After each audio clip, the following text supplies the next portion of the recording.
মাধ্যাকর্ষণ শক্তিটা কি? আপেল কেন মাটিতে পড়ে? বিকজ অফ মাধ্যাকর্ষণ শক্তি, অর্থাৎ একটা huge gravitational force of power, একটা ইলেকট্রোডাইনামিক যে ম্যাগনেটিক ফোর্স রয়েছে মাটির ভিতরে, সেইটা একটা আপেলকে টেনে হিসেবে মাটিতে টেনে নামিয়ে আনে। একটা আপেল কিন্তু চাইলে পরেও আকাশে উঠতে পারে না। আমরা যারা মাটির সঙ্গে থাকি, আমরা এই মাধ্যাকর্ষণ শক্তির কারণে সবসময় মাটিতেই পড়ি। এই কথা বলার কারণ হচ্ছে যে আমরা চাইলে পরেও ভারতের হাত থেকে মুক্ত হতে পারবো না। আমরা ভারতের মাধ্যাকর্ষণ শক্তির পেটের ভেতরে ঢুকে পড়েছি। 72 বছর ধরে তারা আমাদেরকে যে জায়গায় নিয়ে গেছে, সেই জায়গাটা হচ্ছে যে মাধ্যাকর্ষণ শক্তি। এই শক্তিটা বারবার বারবার আমাদেরকে টেনে নামাচ্ছে। আপেল যেরকম মাটিতে পড়ে, এরাও কিন্তু ঠিক সেরকমই আমাদেরকে ওদের পেটের ভিতরে বন্দি করে ফেলেছে। যদি তাই না হতো, তাইলে পরে গত 12টি বছর ধরে লাগাতার যা হচ্ছে, কিংবা গত 72 বছরের যে প্রক্রিয়া, এটা কিভাবে সম্ভব? এই যে সীমান্ত হত্যা কিভাবে সম্ভব? আমরা কখনো লাশ ফেলতে পারি না, কিভাবে সম্ভব? আমরা যুদ্ধ করতে পারি না, আমরা কিছু বলতে পারি না, আমরা হাসি মুখে লাশ গ্রহণ করি। গত 12 বছর ধরে যেই অদ্ভুত সরকার আমাদের এই জাতির বুকের উপরে চেপে বসে, কিভাবে সম্ভব? বিকজ অফ দ্য মাধ্যাকর্ষণ শক্তি, এই যে গ্র্যাভিটেশনাল ফোর্স এবং পাওয়ার, যেটা কিনা আমাদেরকে মানে কি ঘিরে ফেলেছে, আমাদেরকে যে তাদের দাস বানিয়েছে। যেরকম আপেল মাটিতে পড়ে, আমরাও কিন্তু ভারতের পেটের মধ্যে ঢুকে গেছি। তা না হলে পরে 12 বছর ধরে যে ধরনের দুর্ঘটনা এবং যে ধরনের ফ্যাসিস্ট সরকার আমাদেরকে নিয়ন্ত্রণ করছে, আমরা কেন তার কিছুই করতে পারছি না? যারা তাদেরকে ক্ষমতায় রেখেছে, যারা তাদেরকে নিয়ন্ত্রণ করছে, এটা হচ্ছে ম্যাসিভ ম্যাসিভ ম্যাসিভ মাধ্যাকর্ষণ শক্তি, গ্র্যাভিটেশনাল ফোর্স। এটা হচ্ছে যে ভারত। ওরা আমাদেরকে মাঝে মাঝে বলে আমরা কি চীনপন্থী হয়ে যাচ্ছি। এটা একটা ম্যাসিভ প্রোপাগান্ডা, আমাদেরকে শান্ত করার জন্য, আমাদেরকে বোঝানোর জন্য। আসলে কিচ্ছু না। কারণ ভারত গত 50 বছরে যে জায়গাটা দখল করেছে, এখান থেকে আমরা চাইলে পরেও আর কোনোদিনও মুক্ত হতে পারবো না। Never. And I challenge Bharat গত 50 বছরে যেখানে আমাদেরকে নিয়ে গেছে, এবং 72 বছর ধরে যে প্রক্রিয়ার মধ্যে দিয়ে নিয়ে গেছে, এবং 12 বছর ধরে তারা যে জায়গাটা তাদের জন্য নিশ্চিত করতে পেরেছে, এইখান থেকে আমরা কোনোদিনও আর বেরোতে পারবে না। যেরকম চাইলে পরে একটা আপেল কখনোই আকাশে পড়তে পারবে না, তাকে মাটিতেই পড়তে হবে। আমাদেরকে টেনে হিস্ট্রে তারা কিন্তু সে মাধ্যাকর্ষণ শক্তির মধ্যেই ফেলে দিয়েছে। এই যে বিমানের নাম দেয়, এই নামগুলা কোত্থেকে আসে? এই নামগুলা কি? এই নামগুলা কেন? এই নামগুলা কার চিন্তা? এগুলো অরিজিন কোথায়? এই যে cultural invasion, massive massive massive culture invasion, আমাদের কালচারকে ধ্বংস করা। আপনি যদি কাউকে ধ্বংস করতে চান, সবার আগে তার কালচারকে ধ্বংস করবেন। ওরা বলে আমরা নাকি চীনপন্থী। আসলে প্রোপাগান্ডা। যদি তাই হতো, তাহলে পরে ধ্রুবতারা, এই যে বিমানের নাম ধ্রুবতারা, 3 দিন আগের ঘটনা, 3 দিন আগে বিমানের নাম ধ্রুবতারা। আপনি কিভাবে বলবেন আমরা চীনপন্থী, আমরা ভারত থেকে দূরে সরে যাচ্ছি? নো, বরং দিন দিন আমরা আরো বেশি বেশি বেশি বেশি ভারতের একদম নারী ভুলের ভিতরে ঢুকে পড়ছি। তা না হলে পর 3 দিন আগে মাত্র বিমানের নাম ধ্রুবতারা। এই যে বিমানের নাম দেওয়া নেওয়া চলছে, বিমানের নাম দেয় কে? কেন এই অদ্ভুত নাম? ধ্রুবতারা মানে কি? এটা অরিজিন কি? এটা চিন্তা কি? এই যে কালচার ইনভেশন তারা করছে, এটা অরিজিন হচ্ছে যে বেদ, হিন্দু ধর্ম, হিন্দুদের দেব দেবতা দেবী এবং ভাগবত পুরাণ মহাভারত, এইগুলো হচ্ছে যে অরিজিন। বিমানের নাম, তিনি বিমানের নাম দেন অদ্ভুত অদ্ভুত সব নাম, যে সমস্ত নাম দেখলে পরে আমি চিন্তা করি হাই হাই এগুলো কি হচ্ছে। আমাদের দেশের মানুষ কিন্তু এগুলো জানে না। এই যে নাম ধ্রুবতারা, ধ্রুব কে? ধ্রুব হচ্ছে যে হিন্দু গড। 3 দিন আগে এই নামটা দিল, বিমানের নাম ধ্রুবতারা। যদি আমরা আরো বেশি বেশি ভারতপন্থী না হতাম, তাহলে পরে ধ্রুবতার নাম দিল কেন? এই নামটা কারা পাঠাচ্ছে? এই যে কালচার ইনভেশন কারা করছে? ধ্রুবতারা কেন? ধ্রুব হচ্ছে হিন্দু গড, তার বাবার নাম মনু। এরা হচ্ছে বিষ্ণু পূজারী।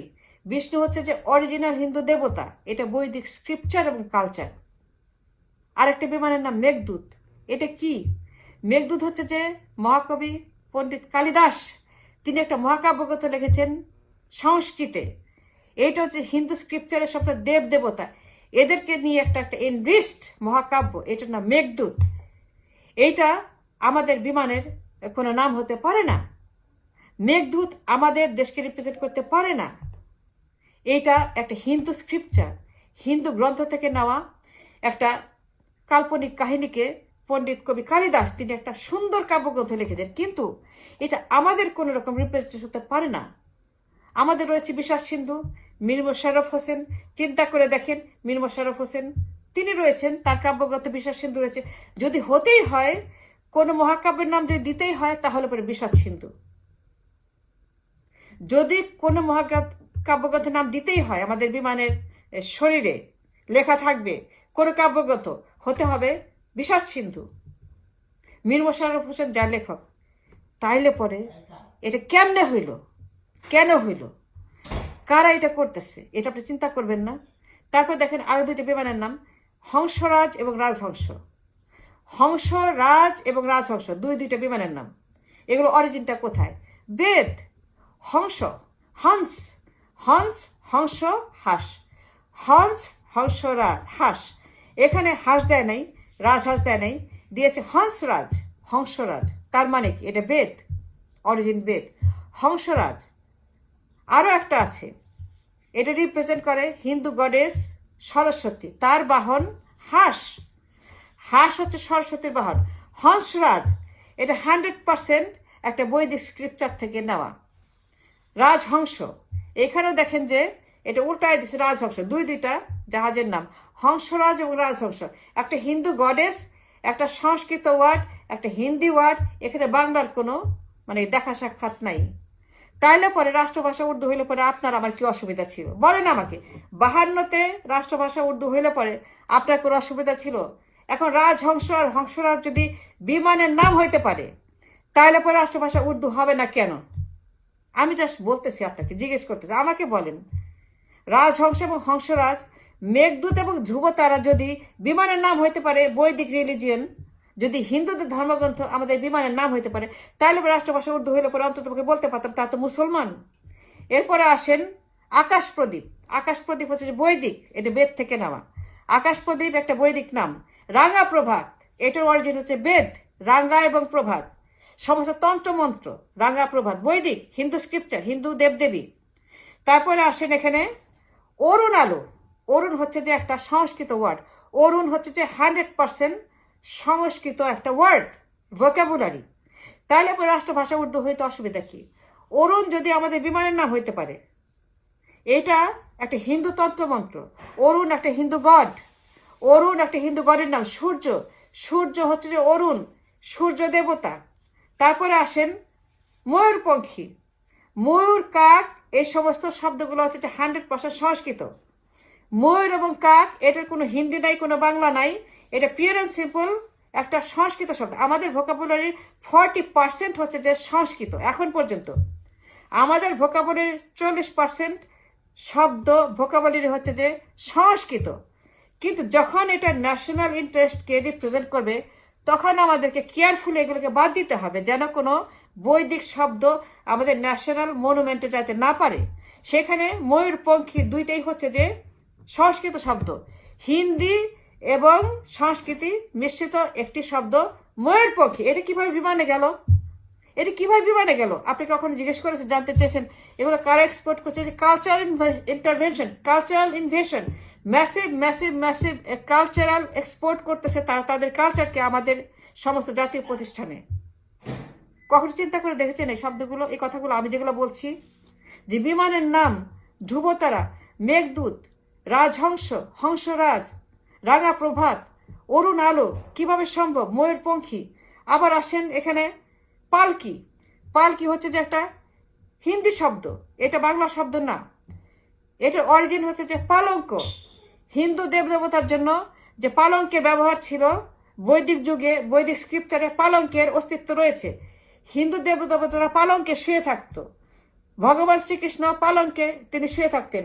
ভগবান শ্রীকৃষ্ণ পালঙ্কে তার রাধিকাকে নিয়ে তিনি সেখানে বিহার করতেন। তার যে যত বিহার সেগুলো পালঙ্কে হতো। সেখান থেকে পালকি, পালকি হিন্দি শব্দ এখন পর্যন্ত। তারপরে আসেন আকাশবীণা, আরেকটা বিমানের নাম। আকাশবীণা হচ্ছে যে আকাশ একটা সংস্কৃত শব্দ বৈদিক, আর বীণা হচ্ছে যে আমাদের গডেস দেবী সরস্বতী তার যে একটা মানে মিউজিক্যাল ইনস্ট্রুমেন্ট বীণা, তিনি বীণা বাজান এবং হাঁসের পিঠে চড়ে তিনি বিশ্বব্রহ্মাণ্ডে ঘুরে বেড়ান। তিনি বীণা বাজান আর হাঁসের পিঠে চড়ে ভ্রমণ করেন, সারা বিশ্বকে তিনি তার বিদ্যা শিক্ষা দেন। তিনি হচ্ছে যে শিক্ষামন্ত্রী, হিন্দু রিলিজনে তিনি হচ্ছে শিক্ষামন্ত্রী। তিনি বীণা বাজান এবং হাঁসের পিঠে চড়ে মানুষকে তিনি বিদ্যা শিক্ষা দেন।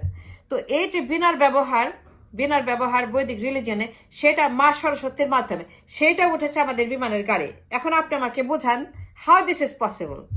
এবার আসেন অচিন পাখির রিপ্রেজেন্ট করে আমাদের লালন ফকিরকে। লালন ফকিরের বিখ্যাত গান খাঁচার ভিতর অচিন পাখি কেমনে আসে যায়।